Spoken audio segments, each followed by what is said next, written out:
We're joined at this time by Purdue head coach Matt Painter. Coach, can you give us an opening statement? Then we'll take some questions. Yeah, really excited, obviously, to get going and start practicing and watching film and just preparing for our next game, and excited for our fans and our players and staff and former players. Just everybody a part of our basketball family. To be able to have an experience like this and have an opportunity to play in a Final Four and hopefully win a national championship is pretty surreal. And just everything that we've been through last year and last couple years, and having really tough losses, to be able to continue to fight through things and battle that adversity to be in this position is great. So everybody on our end is just looking forward to competing and playing on Saturday. Coach, we'll begin up front and center with Aaron. Aaron Beard with the AP out of North Carolina. Obviously, DJ Burns has been a valuable piece for them inside. Zach has done a massive job for you guys for 2 years. Connecticut has Donovan Clingan. Like, for all the talk of positionless basketball and three-point shooting, all these things, it seems like there's this kind of the Final Four of the big men here. What does that say about the value of the big man in today's game? Yeah. Well, I think it says a lot about the quality of the big man for guys such as that. Like DJ Burns and Donovan Clingan and Zach are all elite, all-American, all-conference type players. So all three of those guys are different, but yet have a lot of the similarities, especially from a competitive standpoint. And that's, to me, what really jumps out watching DJ Burns, is how competitive he is. Sure, he's got the game, and he's he, to me, kind of is like a Zach Randolph type, which is a huge compliment, because Zach was a fabulous player for a long time in the NBA, and but he looks like he's having a lot of fun out there too. The ability to score, the ability to pass. Love the way when he's not in the game, how he's engaged and he's cheering for his teammates. And then Donovan Clingan, just the way he dominates a game, gets after it, competes, plays at both ends. And then obviously with Zach, I'm biased, but best player in college basketball, but plays hard, keeps getting better, keeps working on his game, and is very, very unselfish. Coach, we're going to go to the back of the room on the left. Sam King, Journal and Courier. Matt, I was talking to Braden, and he seems to kind of have this inner drive where whether he sees things on social media or reads it or whatever it is, that says he can't do this, can't do that, and his whole drive is just like, okay, they think I can't do this, watch me go out and do it. And he's kind of defined a career around that. Do you kind of see that kind of edge out of him, that he's looking for reasons to be doubted? Yeah, no question. But I think in today's landscape, kind of social media, it's out there for everybody. Like, no matter who you are, you get doubted.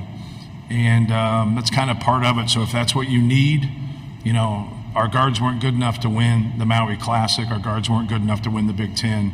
Our guards weren't good enough to get to the Final Four, but we were able to accomplish all those things. And he's got a pretty good career record. He's been pretty successul. So, but if that's what he needs to get his engine going, then so be it. I think you'll find a lot of competitive people that are that way. But he's answered the bell, this year in every challenge that he's had. Coach, we'll head to the right side toward the back of the room. John. Matt, John Fanta from Fox Sports. Zach was just telling us that when he was in high school, there was a lot of dialogue about him having to redshirt his freshman season. He said, look, I was real with Payne, and I said, I don't really want a redshirt. And he said that you said back to him, well, if you beat people for a spot, you're not going to. Right. Can you reflect on those beginnings? Yeah, I remember where I was sitting when I got that phone call, and it was really at the end, and he was close to going to Baylor. And I just said, hey, man, I can't promise that to you. I go, but I'm not going to waste your year and not redshirt you if you're not going to play. I go, but come in here and beat somebody out. So we had a kid transfer who actually started for us and then left, which it had been real. That competition would have been real interesting, because that guy started for us and we won a Big Ten championship. That guy started for us and we went to the Elite Eight. And so he ended up transferring, and it was him and Travion Williamson that competed for that spot, and he played. But yeah, I don't get there at the end and say things to promise just to get guys. And that's a hard thing to do, man, because to me, I really liked him. Like, I was somebody who thought that he was going to be a really good player. I just didn't know when he was going to be a really good player. I didn't know he was going to be this. I'll tell you that. And, you know, when somebody averages 3 in high school, you don't think they're going to be a 2-time National Player of the Year.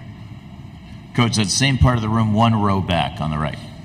Connor Hope, he checked CBB. I was speaking with Mason in the locker room about his embracing the sixth man role after being a starter for his first 3 years. Can you talk about how important it is, how big it is to have a player of Mason's caliber willing to take that role off the bench when the transfer portal is as big as it is? Yeah, I mean, just there's a lot of, you know, scoring roles, you know, for guys that start, but there's also that scoring role for that guy who comes off the bench and gives you that spark.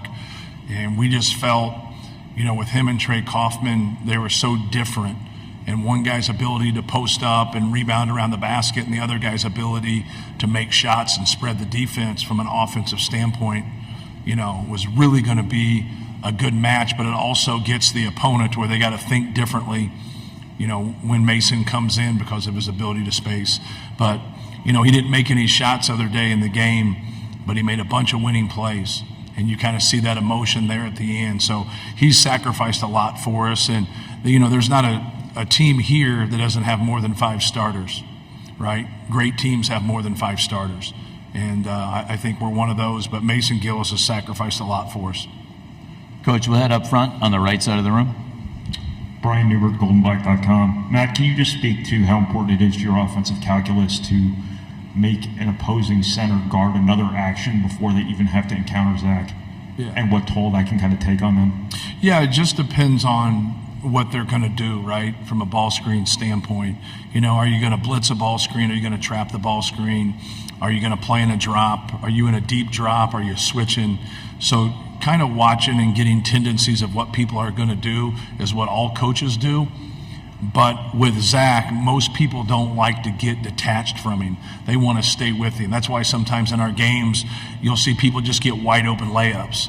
And you're like, how in the hell can they just get a wide open layup? Is because they're trying to cheat to get back to him, and then they don't stop the basketball. So like his presence alone gets people to do things and get off their own defensive rules. Everybody has their ball screen defense rules. And so they stick with those rules. When they get off of them, you normally get disconnected. But when you get off of it with him and you get in between, now you're just opening up a can of worms, because when we make it, it's positive. Then a lot of times when we miss it, it's positive, because now he's in perfect rebound position. Up front on the left side, Coach. Hey, Matt, Chris Hagan, Fox 59, Indianapolis. I don't know if you know this. Everybody's talking about that it's been 44 years since Purdue's been in the Final Four, but next week will mark 20 years since you came back to Purdue to succeed Coach Cady. To me, it seems like just yesterday. It also seems like a million years ago. What's your perspective on the amount of time this transpired and how you've grown and where you're at now? Yeah, you know, obviously it's been a great ride for us. And I think that's what kind of gets lost, is we haven't been to a Final Four in 44 years, but we've won 11 Big Ten championships in that time. So, you know, you average 1 championship every 4 years. And we've been very successful, and we've been at the top of that ladder even when we haven't been getting first. We got a lot of second-place finishes, a lot of third-place finishes. So we've been knocking on that door, and we've been very, very competitive. But, you know, in terms of what I think about when we start is really just the people that we inherited and where we could go with it. Carl Landry and David Teague were our 2 best players right away. And then we were able to sign Juwan Johnson, Etuan Moore, and Robbie Hummel. And that's what gets you going. Like now, it's a little different when someone takes a job, they jump into the portal. And the people that they get out of the portal might be with them for 3 years, but really are going to be with them for 2. And a lot of them will be with them for 1. And so like now you can go and have a good season with that, but sometimes you can't have growth with that. The way we've been able to do it at Purdue now is just like we did it then. We're trying to sign high school guys and develop them and grow with them. Now, at some point, I think it comes and finds us also.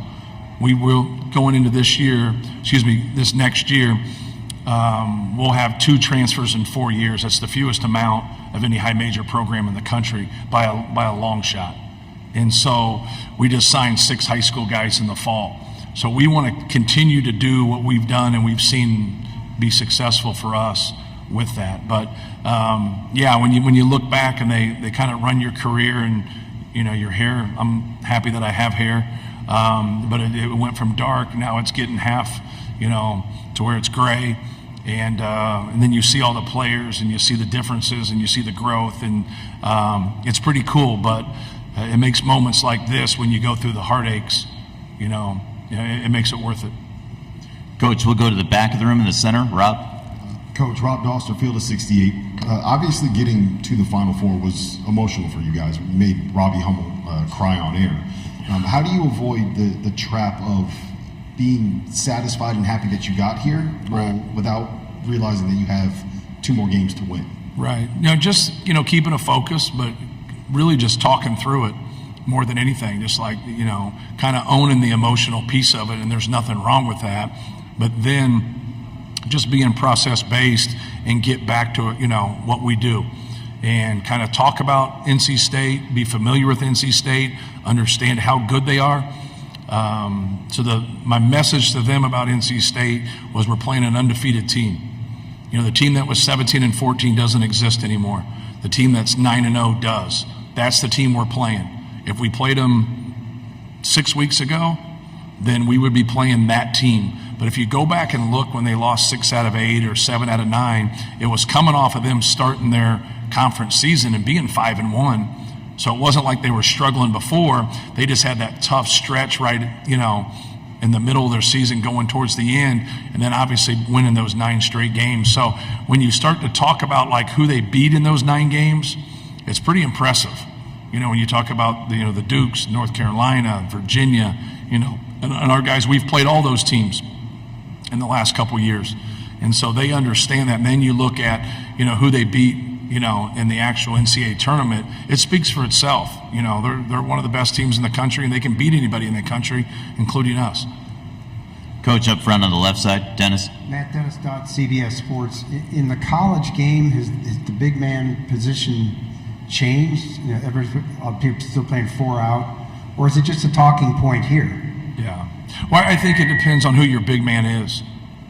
For us, we play through ball screens a lot. He sets a lot of ball screens for us, then he dives, and we play through that, whether that's transition, whether that's sets, whether that's regular motion, and then sometimes we just anchor him. So then you get into the 4-round-1 that you mentioned there. But when you get guys that can do that, they can drag people out, and they can dive, and they can play at the rim, so you get the flip-up dunks, you get the lobs, and you get the threes. Those are the toughest to cover. His physical presence causes a lot of problems. That's why you see a lot of pushback with it, because there's very few people that have that physical type of a presence to where you got people doing things against what they want to do. I think that's the ultimate compliment. And I've always compared it. There was a good guard at Indiana named Yogi Ferrell, and I always used to complain about he was carrying the basketball. But at the end of the day, I just deep down didn't think we could guard him. So here I was, and that's all it was. And, he was so quick and he was so shifty, and his ability to pull the trigger, off the dribble and make threes, and he was just a tough cover. But I always complained about it, and I just finally caught myself one day, and I just said, I need to shut up. Like, I'm losing a lot of respect with these officials, because he's not doing anything differently than anybody else, except that he's just better than everybody else. And so I think Zach gets a lot of that, and he gets a lot of flack from that. But I've always said that for people that understand basketball, and people that have to guard him, and coaches that have to go against him, it's a chore. It's a chore, but it can be done. Like, he's had tough games before. Everything hasn't been perfect, but he goes into the game. I think what kind of separates him from a mindset standpoint is that he has a lot of respect for opponents. Like, he dives into DJ Burns, and he dives in to the guys at Tennessee and the guys at Gonzaga, all the people we have to come by. He respects them, and he knows they're good players. So he's not trying to do that, but he's going to play the whole game, and he's going to compete, and he's going to go after every rebound. And he wants the basketball, and he definitely wants the basketball in crunch time. Same area of the room. Jerry, second row. I'm at Jerry Palm, CBS Sports. You've had a lot of opportunity to be around 2 of Purdue's all-time greats. Zach, obviously you've coached, and you played with Glenn Robinson. Besides their obvious talent, what was it about each of those guys that made them top-notch elite players? Yeah. Well, Glenn Robinson's ability to score probably separated him. He was 6'8", 6'9", he could make a pull-up. He could shoot threes. He was explosive. Just had an unbelievable knack to score the basketball in a variety of ways. So that matchup was always difficult, for opposing teams. They're very different, obviously, because Zach plays through the post a lot, but they're both very competitive. I would think that's probably the number one similarity between the two of them is just that competitive spirit. Coach, our next question's up front on the right side. Casey Bartley, Boiler Upload. Matt, a couple times this season you mentioned getting pressure even within with your coaches to change your approach after a couple March obviously didn't go your way. Just how were you able to stick to your convictions and talk through that process? Yeah, it's really diving into, whether, you always lose the last game of the year unless you win a national championship. So I've always dove into what we're doing and tried to pick at what we're doing to make improvements. And so when you get beat in the first round of the NCAA tournament by a 16 seed, that doesn't change anything. And then when you go back, I just felt like we needed some more athleticism, we needed some more quickness, and we needed some more skill. And we added that. And then we had guys that shot a lower percentage than I think they should have shot. And there's a lot of variables that go into that. But I just thought we had some really good shooters that were shooting 32% that should shoot 42%. We had guys shooting 28% that could shoot 38%. And I think that's just come to fruition. When you look at Braden Smith, he shot a pretty good percentage as a freshman, but he didn't shoot enough. Fletcher Laurier shot a much better percentage. Mason Gillis has shot a better percentage. And their percentages weren't bad before, but they had a chance to be elite. And now you throw in Cam Heide, you throw in Miles Colvin, because I've really went to a rotation of more people that can shoot the ball, because I think offensively that raises the value of Zach and that raises the value of Braden, and then how we piece things in. I went with Trey Kaufman as a starter, gives us another rebounder, gives us another low post guy. If they're really going to put a lot of attention to Zach, we post him and we try to score the ball there. We don't go to him a lot. He'll definitely get more opportunity next year, but we go to him enough. And if he's ready and he's going and we like that matchup, that really helps us. So I think the combination of all that really helped you. And then if you dove into what we do and you understand basketball, analytically we were doing some really good things. We just were getting in moments in the NCAA tournament where we turned the basketball over, we shot high volume threes at a low percentage. So I don't care where you do that at. If you have a high level of turnovers and then you go 4 for 21 from three, you better dominate that glass. And there has to be some other stat that's just glaring, or you're probably getting beat. But I've just I don't neglect the defensive end, right? Because you got to, obviously you got to be a good defensive team.